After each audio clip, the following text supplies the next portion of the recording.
Hello everybody, this is Astocky here. So for those of you who watched my video yesterday, you will see what a complete shambles that was.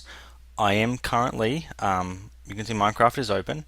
I am currently playing Solitary Craft 7 Beta 3 exactly as I had it set up for yesterday's Solar Apocalypse challenge. Minus the Solar Apocalypse mod because that was crashing quite badly. So what I'm going to do now is I'm going to do a different challenge. This is called the Nuclear Apocalypse Challenge. There's actually a link to it from the Solar Apocalypse mod website. This one is not a mod, it's a challenge. But I'm going to use the same installation that I had previously, so you can check my last video if you would like to see more about that. I'll put a link in the description to that video for how to set up Solitary Craft. I'll also put a link in the description to the Nuclear Apocalypse mod. Basically, I'm just going to tweak a couple of little things about the starting inventory and the rules for the mod. So just to really quickly cover off the rules, basically there's a big nuclear blast and the sun is now dangerous, so you can't venture out during the day. The world itself is still the same, but fallout has contaminated everything. So if you need to go outside at any stage during the day, you have to wear, now previously the rules said you have to wear armor, but I'm actually changing that because I've got IC2 installed. It has to be a hazmat suit. So without a hazmat suit you can't go outside.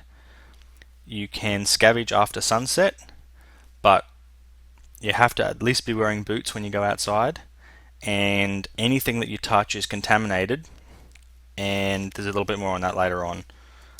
Basically anything that goes outside of your compound, once you make the compound, can't be brought back inside. It needs to be left in a chest inside an airlock, or it needs to be left outside. Rule 2. Very dangerous to touch things outside your shelter. The fallout can and will contaminate things directly exposed to the weather, so any mobs outside are off limits, including their drops, even if you collect them at night. And you can't use or consume anything that comes from a contaminated source. But you can breed or harvest food in an airlock type area, so a non-contaminated area, and the third generation of those animals or food is safe enough that you can then bring it inside your shelter and use it. So you have one day to harvest as much stuff as you can until the sun sets, and then you have to go underground. And it's the same kind of thing as, I guess, regular challenge type mods, except in this particular case you actually can venture back outside and go through that process, so you can collect some things that you might have been missing a little bit later on.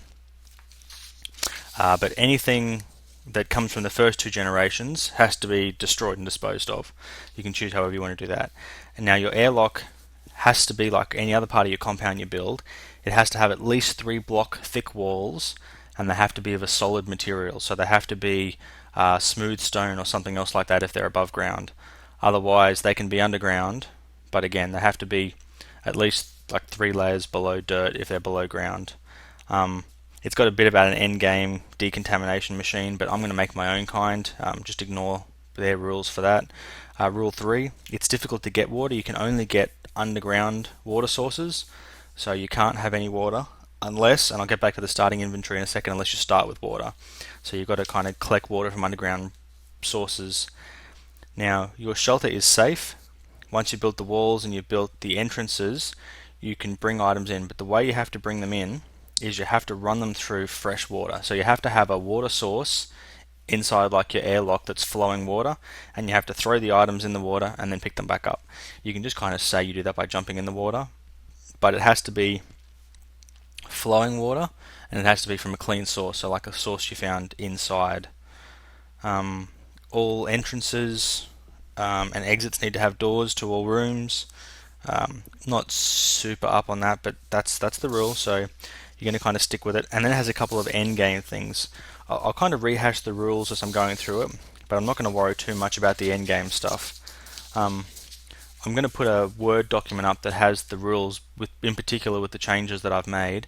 But for your starting inventory, you start with a bonus chest. So I'll set the world up. I'm going to go create a new world. Actually, let's cancel. This is my test one.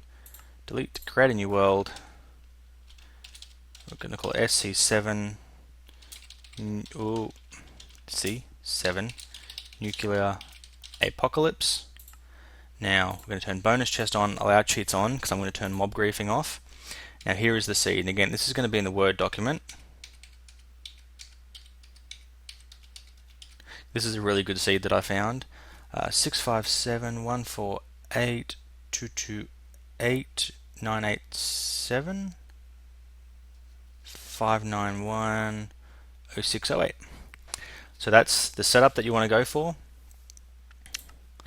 And we are going to create this world. And as soon as we join the world, I'm going to pause it and then talk to you about the starting inventory.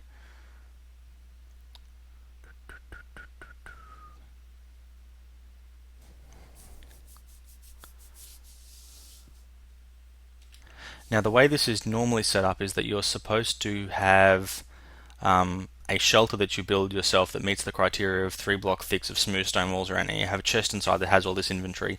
Instead, I'm just going to say you're just walking along and you're just carrying this stuff. So you've got whatever is contained in your bonus chest. You've got 10 wheat seeds, 16 torches, 4 pumpkin seeds, and then you've got any 2 of the following: 1 melon, 16 chicken eggs, 2 buckets of water, 1 cocoa bean and jungle sapling, or 16 coal. So out of those 5 things, you can pick any 2. So I'm going to pick a melon and 16 chicken eggs. So I'm going to start by giving myself those.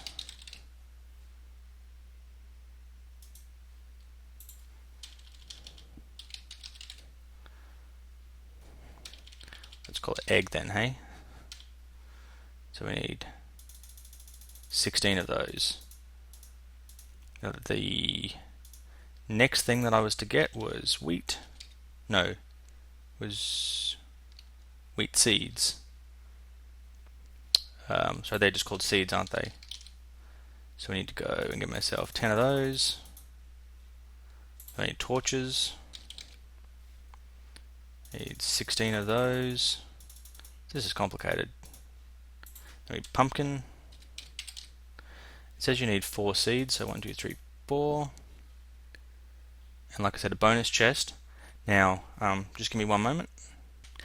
Okay, sorry about that. So the next thing that you can do is you can pick any 6 items that are mod items, so not items from vanilla Minecraft, any 6 mod items that are naturally found. And the reason for that is, particularly if you're playing it like I am with biomes aplenty, biomes and everything are scattered all around the place, so it can sometimes be really difficult to find things.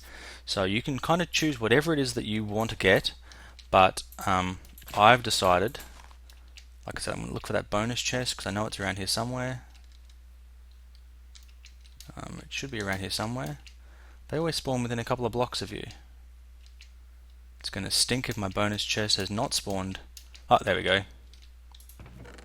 So you can pick any 6 mod items. So what I'm going to get is I'm going to get rubber tree saplings.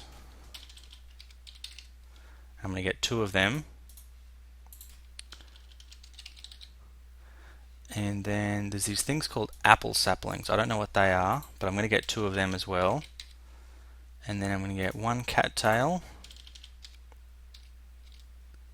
And then I'm going to get, I think they're called, yep, and then I'm going to get 1 reed.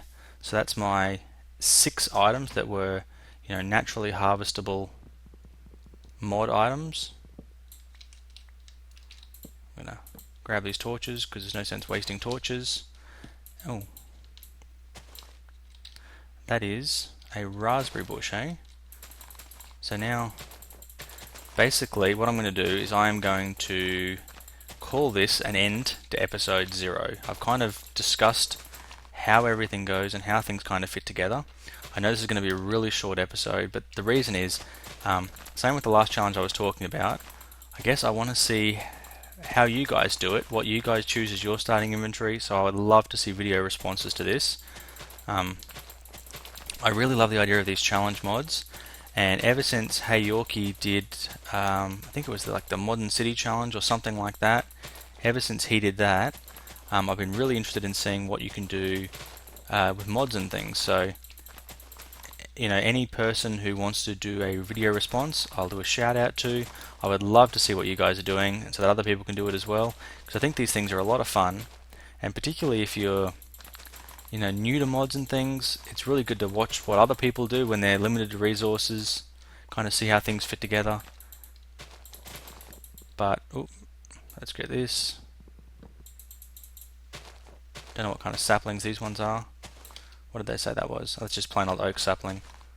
That's okay. But yeah, so like I said, I'm not going to do any more right now. I'm going to call an end to this and say thank you very much for watching. I hope you guys stay tuned for episode 1 to see what it is that I do. Until then, Astocky out.